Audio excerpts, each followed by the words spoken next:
మోకాళ్లలో గుజ్జును పెంచి నొప్పిని తగ్గించి సర్జరీని దూరం చేసే ఫ్రీడమ్ వాక్. నమస్తే. ప్రస్తుతం మనతో ఉన్నారు ప్రముఖ ఆధ్యాత్మికవేత్త, ప్రముఖ జ్యోతిష వాస్తు పండితులు మాడుగుల శివప్రసాద్ గురువు గారు ఉన్నారు. వారితో మాట్లాడదాం. నమస్కారం గురుగారు. ఆశీర్వచనం తల్లి. గురుగారు, మనకి ఈ 18వ తారీఖున సుబ్రహ్మణ్య షష్ఠి ఉంది కదండి. అసలు విశిష్టత, ఆ రోజు మనం ఏ విధంగా పూజ చేస్తే మంచిదండి? శ్రీ మహాగణాధిపతయే నమః. ఐం మహాసరస్వత్యే నమః. శ్రీ లలితాంబికాదేవ్యే నమః. స్కంద షష్ఠి అని ఉన్నది తల్లి. సుబ్రహ్మణ్య షష్ఠి అంతా ఒకటే, పేర్లు అంతే. అయితే మామూలుగా షష్ఠి అనేటప్పటికీ సుబ్రహ్మణ్యేశ్వర స్వామి యొక్క పూజ అనేటువంటిది చేసుకోవటము సర్వసాధారణమైన విషయం. అందున ఈ సోమవారము 18వ తారీఖు షష్ఠి. సోమవారము అంటే మామూలుగా శివుడికి చాలా అత్యంత ప్రీతికరమైనటువంటి మాసము. మాసములలో మార్గశిర మాసము అయింది. ఇప్పుడు మొన్నంతా కార్తీక మాసము పరమేశ్వరుడికి చేసుకోవాల్సినటువంటివన్నీ కూడా చేసుకున్నారు. అలాగే ఇప్పుడు మార్గశిర మాసం అయింది. మాసానాం మార్గశీర్షోస్మి అన్నాడు శ్రీకృష్ణ భగవానుడు. మాసములలో మార్గశిర మాసము నేనే అని.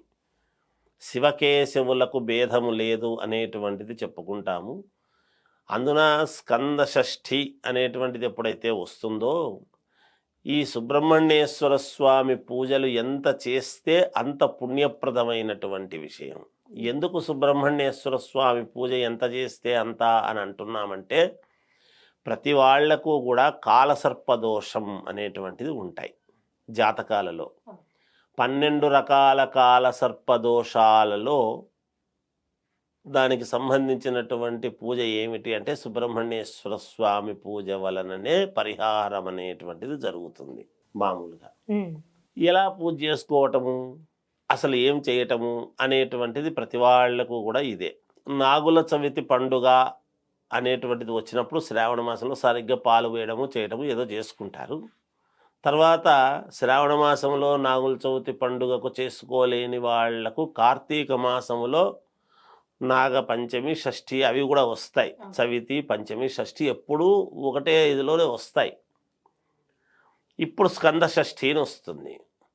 స్కంద షష్ఠి అనేటువంటిది మనము ఇగో భార్యాభర్తల యొక్క అన్యోన్యత బాగలేకపోయినా, సంతానము లేని వాళ్లకు, వివాహము త్వరగా కావాలి అనేటువంటి కోరిక ఉండేటువంటి వాళ్లకు, ఇంకా కాలసర్పదోషాలలో ఉండేటువంటి వాళ్లకు, వీళ్ళందరూ కూడా సుబ్రహ్మణ్యేశ్వర స్వామిని ఆరాధించవలసినటువంటిదే. ఎందుకంటే సుబ్రహ్మణ్యేశ్వర స్వామి వంశాన్ని ఉద్ధరింపజేయగలిగినటువంటి ఇది. అందుకనే మనము చూడండి, సర్పాలలో అనేక రకాల సర్పాలు ఉంటాయి. ఒక్కొక్క దానికి ఒక పేర్లు కూడా చాలా ఇవిగా ఉంటాయి అన్నమాట. వాసుకి అని, ఇంకోటని పేర్లలో ఉంటాయి. నాగుబామని, జర్రిపోతని, కట్లపామని, ఇంకోటని ఏవేవో ఉంటాయన్ని, రక్తపింజరని, చాలా విచిత్రమైనటువంటి పేర్లు కలిగినటువంటి కూడా ఉంటాయి పాములకు. అంటే విపరీతముగా పాములు పుడతాయి. అలా సంతానాన్ని ఎప్పుడూ కూడా ఉద్ధరింపజేయటానికి మనము ఆరాధించవలసినటువంటిది సుబ్రహ్మణ్యేశ్వర స్వామి. అందుకనే వివాహమైన తర్వాత కూడా కొత్తగా పెళ్ళైనటువంటి అమ్మాయికి గరుడ పంచమి నోములని ఈ నోములు నోపిస్తారు. గరుడ పంచమి అంటే ఏమిటి అంటే, గరుత్మంతుడు, ఈ సర్పాలు ఇద్దరూ కూడా అక్క చెల్లెళ్ళ పిల్లలు.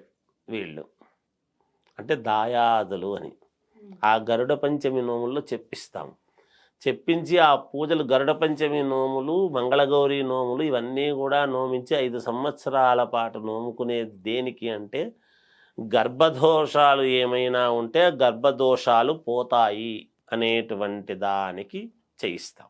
ఇప్పుడు కూడా రేపు ఎల్లుండి కూడా సోమవారము రావటము చాలా విశేషము. ఆ సోమవారం అందులో ఈశ్వరుడికి ప్రతీక. సుబ్రహ్మణ్యేశ్వర స్వామికి తల్లిదండ్రులు పార్వతీ పరమేశ్వరులే. కాబట్టి సుబ్రహ్మణ్యేశ్వర స్వామి పూజ చేసుకోవటము చాలా శ్రేయోదాయకమైన విషయం. పూజ ఎలా చేసుకోవాలి అనేది ఉంటుంది. మామూలుగా అయితే దోష పరిహారానికి వెండిది నాగపడిగా అది పెట్టి కందిపప్పు, ఎందుకంటే కుజుడికి కందిపప్పు ప్రాధాన్యత కనుక ఒక రకంగా కుజుడు కూడా సుబ్రహ్మణ్యేశ్వర స్వామికి ఇదే. అందువలన కందిపప్పు మీద ఒక ఇది పెట్టి వెండి ప్రతిమ అది పెట్టి దోష పరిహారానికి చేసేటువంటి విధానము ఉంటుంది. అలా చేస్తే కావాల్సినటువంటి పనులు, వివాహము కావాలన్నా శీఘ్రముగా కావడము ఇలాంటివి జరుగుతాయి. దేవాలయాలలో అర్చక స్వాములు అందరూ అడిగితే చెబుతారు, వాళ్లకు తెలియకుండా ఏమీ లేదు. సర్వము ఈ రోజుల్లో అందరికీ తెలిసినటువంటి విషయమే. ఏదో రాగానే అక్కడ పాలు పోసేసి ఇంకా మాకు దోషం పోయిందిలే అనుకుంటుంటారు. పాలు పోయంగానే దోషం పోదు ఎప్పుడూ కూడా. అది ఒక ప్రక్రియ. ఆ రోజు అది రాగానే మనం మామూలుగా షష్ఠి అని అనంగానే ఒత్తి పత్తి అవి తీసుకువెళ్ళి పాలు అక్కడ పోసి, ఎప్పుడు సుబ్రహ్మణ్యేశ్వర స్వామికి 2 జోడి టెంకాయలు కొట్టాలి. ఒక టెంకాయ కొట్టకూడదు, 2 కొట్టాలి. 2 కొట్టాలి. ఎందుకు 2 అంటే 2 నాలుగు కలవాడు కదా సుబ్రహ్మణ్యేశ్వర స్వామి. అందువలన 2 టెంకాయలు కొడితేనే వీళ్ళ యొక్క ఆ పూజ సఫలీకృతం అవుతుంది ఎప్పుడు కూడా. అందుకని 2 టెంకాయలు కొట్టాలి, 6 ప్రదక్షిణలు చెయ్యాలి. షణ్ముఖుడు కదా ఆయన, కనుక 6 ప్రదక్షిణలు చెయ్యటం అనేటువంటిది అది జరుగుతుంది. ఇంకా మంత్రము విషయానికి వచ్చేటప్పటికి ఓం సాం శరవణ భవాయ నమః. మళ్ళీ చెప్తాను, ఓం సాం శరవణ భవాయ నమః, ఓం సాం శరవణ భవాయ నమః అనేటువంటి మంత్రాన్ని 6 సార్లు మననము చేసుకుంటే చాలా మేలు జరుగుతుంది గాక వాళ్లకు. అక్కడ చేసుకునేటువంటి కార్యక్రమాలు, పూజలు ఇవి చేసుకునేటువంటి వాళ్లకు అది మంచిది. పాలు మామూలుగా ప్రతిష్ఠ చేసినటువంటి సుబ్రహ్మణ్యేశ్వర స్వామి ప్రతిష్ఠ చేసినటువంటి రాతి విగ్రహాలకు పోయడం చేస్తారు. చేసిన తర్వాత ఆ పాలను వదిలేసి మామూలుగా కింద పోసింటాము కదా అనే ఉద్దేశంతో వస్తారు అందరూ కూడా.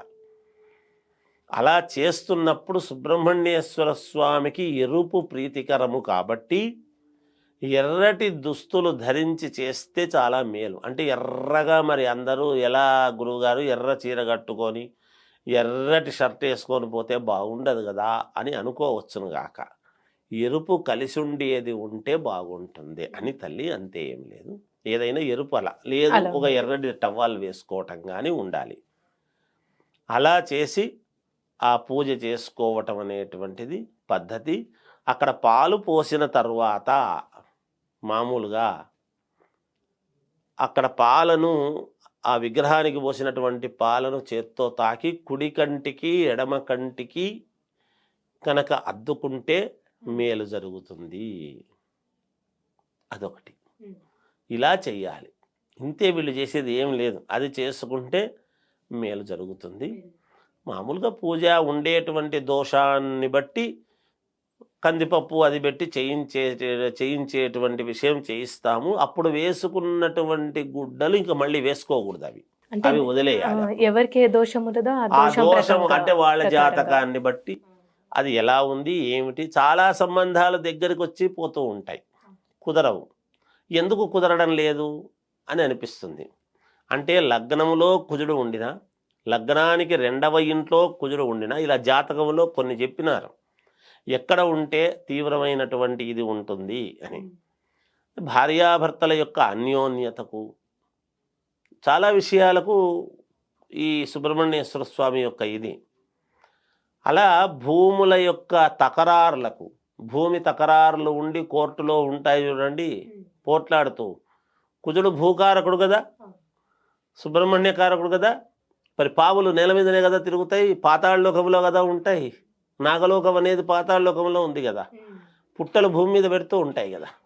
కాబట్టి భూకారకుడు కాబట్టి భూమి తగాదాలు ఉండినా, మాకు తకరారులో ఉందండి, భూమి వివాదంలో ఉంది అన్న, వివాదాలు ఇది కావాలన్నా, కోర్టు పరమైనటువంటి కేసులు, ఎటువంటి కేసులైనా ఇది కావాలనుకున్నా, రుణాలు తీరాలి అనుకున్నా, మనకు ధనము రావాలి అనుకున్నా, యోగము కావాలి అనుకున్నా, భార్యాభర్తల అన్యోన్యతకు, తర్వాత సంతానము కావాలనుకునేటువంటి వాళ్లకు, సంతానమైంది అంటే పుత్ర సంతానము కొడుకే కావాలి అని అనుకునేటువంటి వాళ్లకు, చూడండి ఎన్ని రకాల ఎదురుంటుందో. వీటన్నిటికీ కూడా సుబ్రహ్మణ్యేశ్వర స్వామి యొక్క పరిహారమే ప్రధానమైనటువంటి అంశం. అందుకని ఈ స్కంద షష్ఠి అనేటువంటి 18వ తారీఖు సోమవారం నాడు అందున వచ్చింది. పైగా మార్గశిర మాసము చాలా యోగవంతమైనటువంటిది. శ్రీ మహావిష్ణువు కూడా ఇలా పడగ పట్టి ఉంటుంది వెనకాల, అలా ఆదిశేషుడు యొక్క ఇదిలో ఉంటాడు కదా, అందువలన చాలా ప్రాముఖ్యత కలిగినటువంటిది. ఈ విధంగా పరిహారం చేసుకోండి, మీ అందరికీ జయము కలుగుతుంది గాక. చాలా చక్కగా తెలియజేశారు గురుగారు. ధన్యవాదాలండి. జయోస్తు.